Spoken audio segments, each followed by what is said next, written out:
Alright guys, welcome to today's video, and today we're going to be starting the 4-valve motor on the ground again. So let's get into today's video.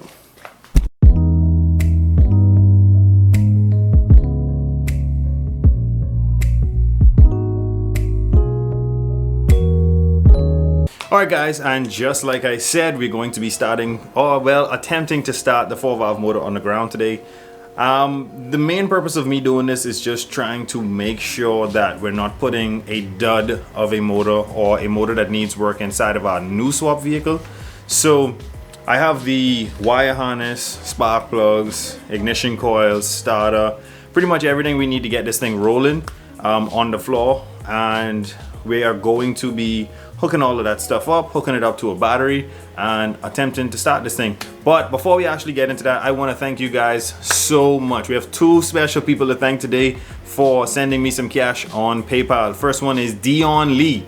So you'll usually always see him in the comments. He's the guy that his username is just a 3V. He has a really cool 3-valve Mustang, and I can't wait to see some videos of that thing. I want to put it right here on the channel, give it a nice feature video. It's really doing some amazing stuff and putting down some really good times at the track, so I can't wait for those videos. Also, I really want to thank DVA Creations for sending even more cash. That guy seems to send cash almost every time I do an upload, but thank you two so much. You guys were actually the reason that helped me to buy a lot of the small pieces today to get this motor running on the ground. So everyone else should really be thanking you guys that you sent that money, because it really did help out, and it really is the main driving goal behind us doing this video today. So let's get into it. Alright, so just like I said, this is the battery on the ground. That's the wire harness bundle of massive wires. I gotta actually get that onto the motor. This is the 4-valve motor. That is the coils, the spark plugs, the starter, the fuel pump. I have some fuel under that rag in a jug. And pretty much all we gotta do is put this thing together and attempt to start it. Put some oil in it, put the oil filter on, that kind of stuff. I also want to hook up the oil pressure gauge because I want to know that we have good oil pressure before I actually start this. So somehow I'm gonna use the the oil housing fittings. I'm gonna use those and send oil through the system before we get it started. So that's what we're going to be doing, and we are going to time lapse that entire operation. So we're going to do that now.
Alrighty, we have the full wire harness plugged in now. We have the little fuel pump there, the return line, we got the fuel system hooked up, all of the wires are in.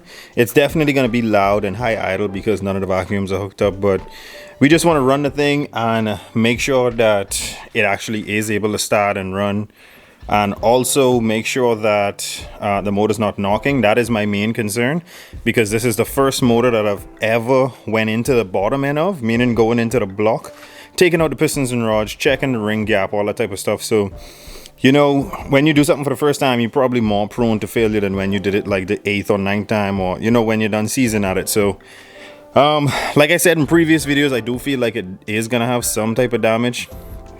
I'm not sure why, just because, like I said, this is my first time doing it.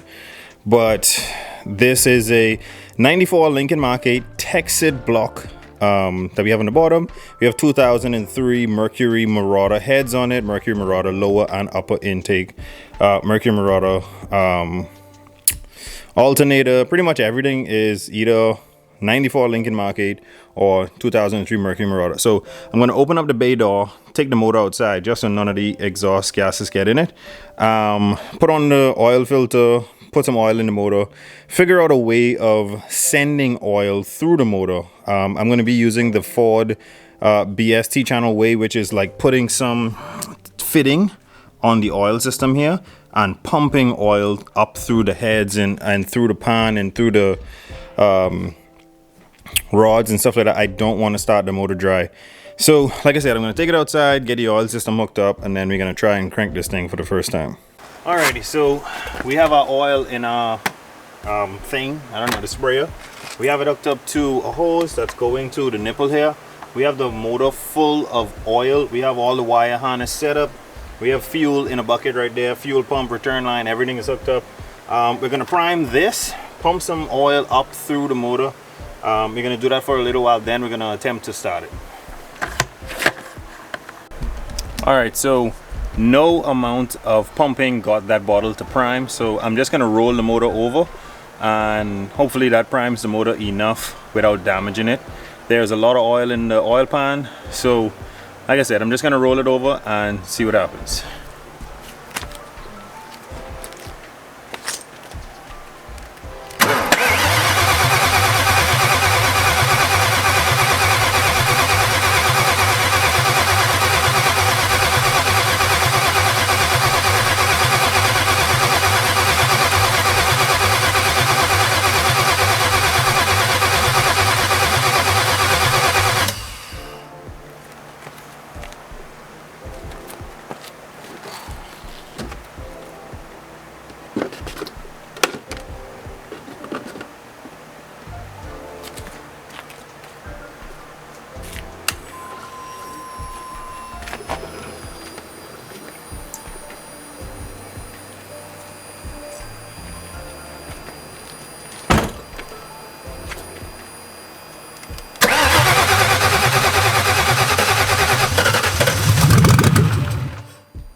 Oh man. Alrighty guys, you guys have just seen that the motor is cranking up. I see no issues with the setup. The way that it's idling is because there's a lot of air ports that are open. That's why I had to block the big airport here for it to stay running. But if you guys want more in depth about what this is, I could probably make a separate video on it, but we're actually still running it off of a stock Marauder key. That's why I have the patch system thing here, would it be by a key wheel thingy, can't remember what that is, and a stock Marauder ECU. This is a Ron Francis wire and harness. I have a fuel pressure regulator right on the side of the motor. That's what was controlling the fuel pressure, and the motor ran freaking strong. Alright guys, as you have just seen, we had a massive win with the 4-valve motor. Like I said, I thought it was gonna knock, I thought it wasn't gonna run right, and it absolutely blew my mind how it sounded, how it ran, and I'm seriously at a loss for words at how good that thing sounds right now.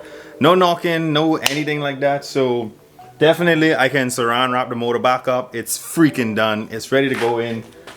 We just have to get the 350Z ready to receive it, which means welding up a trans mount, welding up a engine mount, and finding the right position, because I think I want to push that 4-valve motor back a bit further.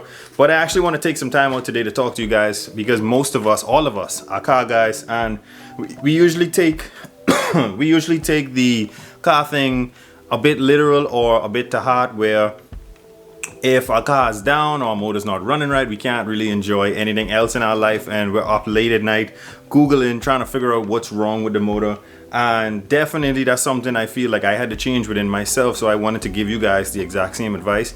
I actually just recently bought like a retro handheld game, so that when I'm getting off from work, because I'm a captain, that's my profession, so when I'm getting off from work I can actually unwind by playing a few games and then getting into the car stuff, and not bouncing from what we call work to work. Even though we enjoy the gaming, even like today, I started this first thing in the morning, and in the middle of it, it just was so tedious that I had to leave. I had to go get me like a bear or two, and I had to get me like some seafood. I had like a seafood boil up thing, anything that's gonna change your mood and take your mind off of what you're doing. Because if you just sit there and you like focus on it 24/7, it's actually going to make you more frustrated. You're going to spend more money because you'll just be buying parts instead of diagnosing. But I just wanted to share that with you guys. I really do appreciate all of the likes, all of the comments, and all the people that have been pushing me. This are the kind of moments I want to share with you guys, where we have an actual W. We got a win where the motor ran freaking amazing. I'm super hyped on that. Make sure to like, share, and subscribe. Always remember, don't drift without your dreams. And I'll catch you guys on the next one.